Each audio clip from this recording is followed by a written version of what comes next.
Rikës ama gjithsesi e angazhojmë edhe nga atje për të dhënë ekspertizën juridike në një situatë kur kemi pikpyetje të hapura. Faleminderit shumë Tauland që je bashkë me neve.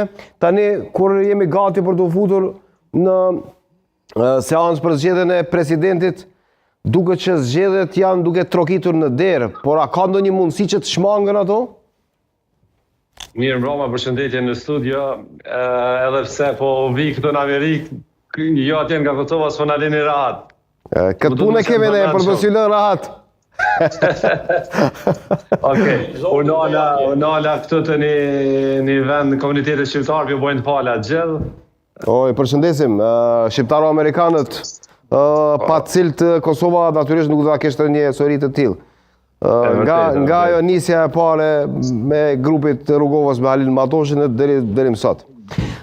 Tauland, a shmangës zgjedhjet apo janë të pashmangshme?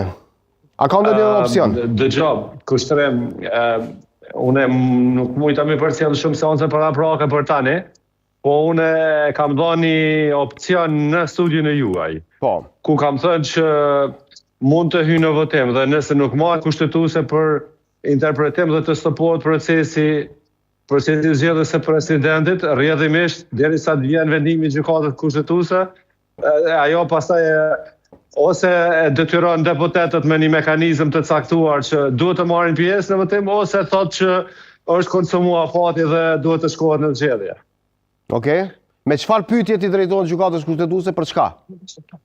Po, me vendësh, nëse hyn tani në seancë dhe mbahet procesi i votimit, dhe ky proces verbal, nëse nuk marrin pjesë të deputet, ai proces verbal, ato konstatime, dërgohet si lanë në gjykatë kushtetuese.